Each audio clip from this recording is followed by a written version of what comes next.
Hey everyone, it's Paula from Just Love, and I'm here with Judy Carroll. Hi Judy. Hi Paula, hi everyone. In today's episode, we're going to resurrect a message from Judy's off-planet family. This message was written prior to 2005 as the epilogue for an earlier version of Judy's book, Human by Day, Zeta by Night, then entitled Looking Through Eyes of Love. This message is relevant for us at this time as we navigate this latest planetary challenge. Judy will now lead us into the message, which is entitled Luca, Between Two Worlds. Thanks Paula. Just to explain before I begin, Luca is my ET name, and this message is what I wrote back around, or actually before 2005. So here goes.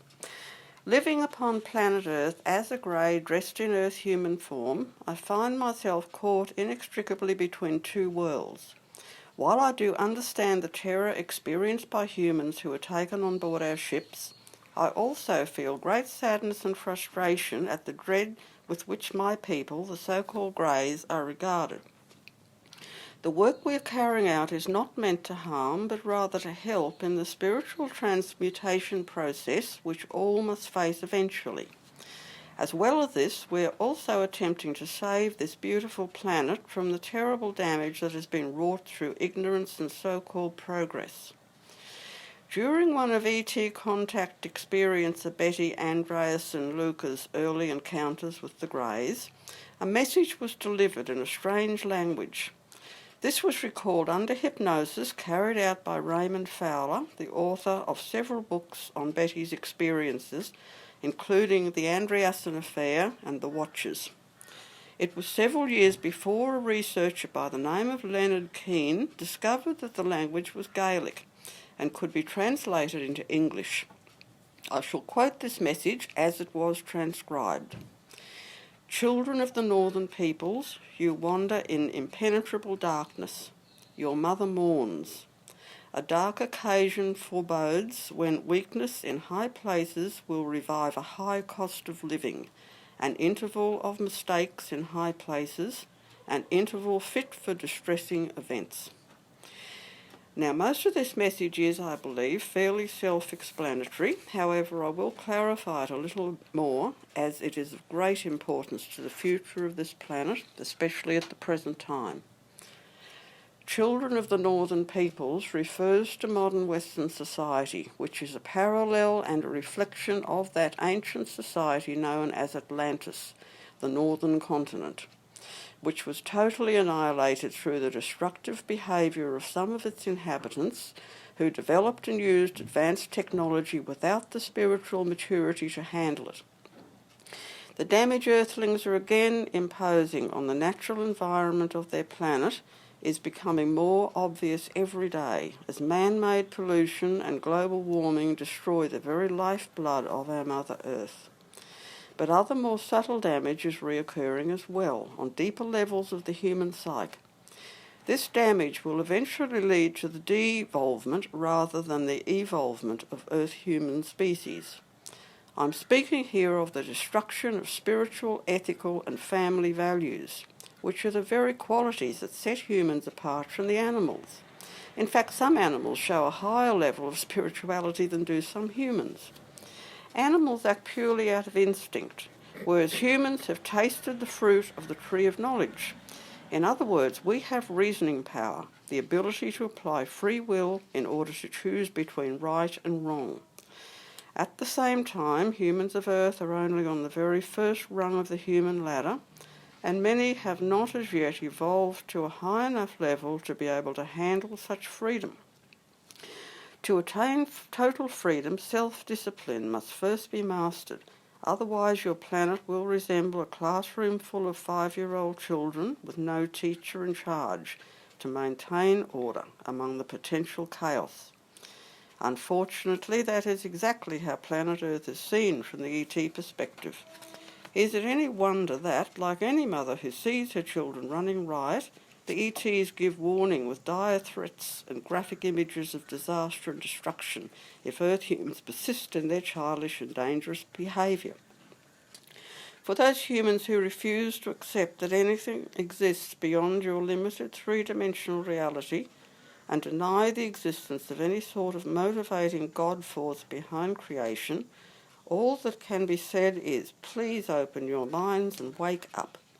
Just as all rivers flow naturally to the sea, as spiritual beings incarnating in physical form for the span of a lifetime, every single one of us yearns on deeper levels of our psyche for a return to that pure state of oneness and wholeness that is our true home. This applies no matter how hard one may scoff or deny this intrinsic need. You only have to consider the many, many reports of sightings of non-physical beings such as ghosts and other spirit entities, and the uncanny similarity of numerous near-death and out-of-body experiences reported from widely diverse cultures, to know that there is more to life than the limited three-dimensional physical existence you encounter on a day-to-day basis. It is simply a deep-seated fear of the unknown that causes such vehement denial of such possibilities from certain people. To explain the message further, your mother Mourns refers to your planet Earth, also known as Terra, the beautiful planet you call home.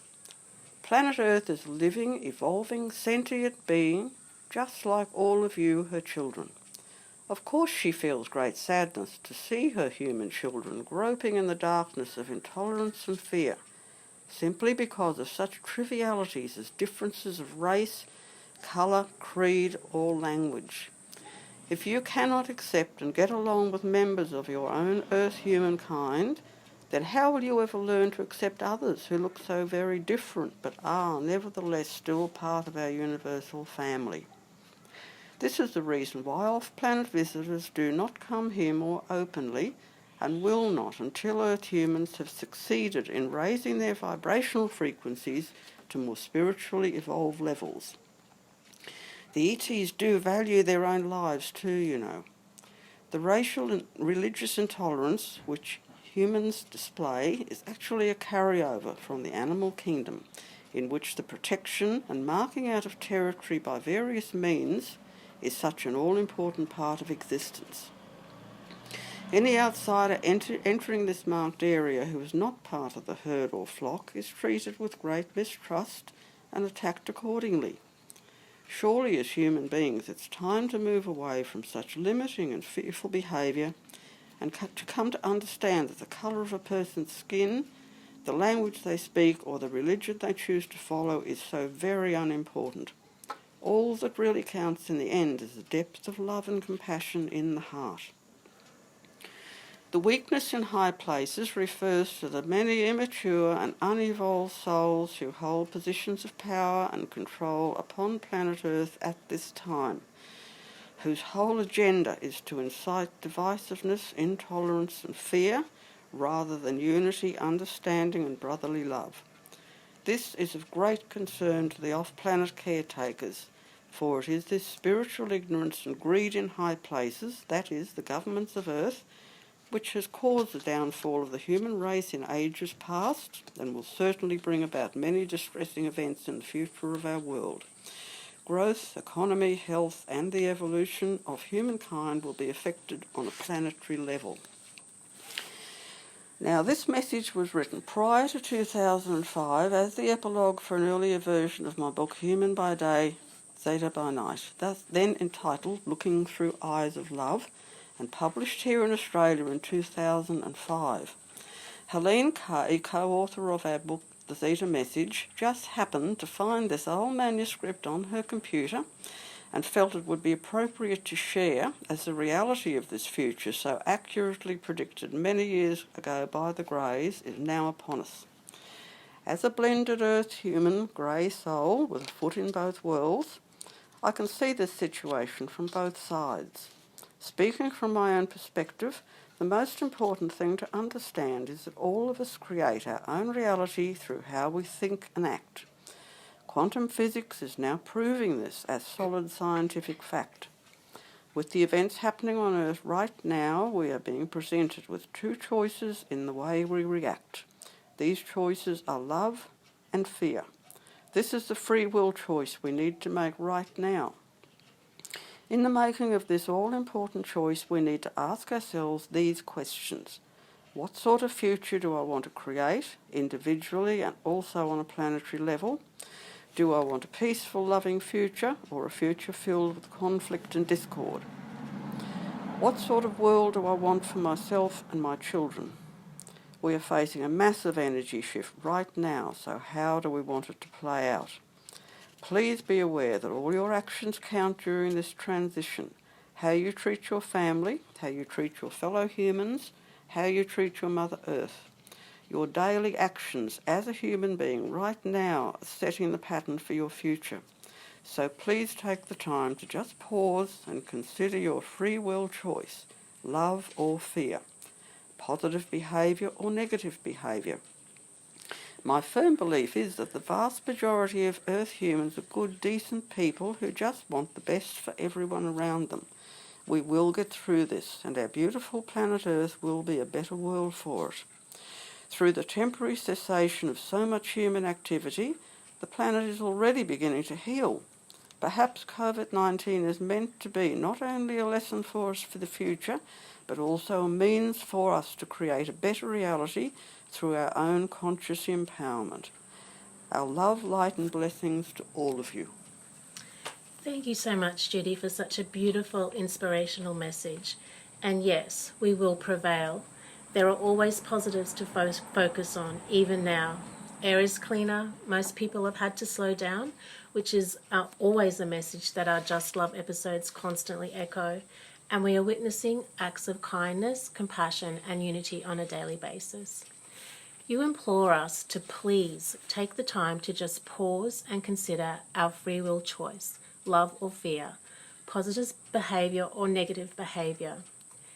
In the message that we recently received from Mourns on the coronavirus, he told us that fear has a very detrimental effect on the human immune system, so keeping positive is a great preventative medicine to help you stay healthy.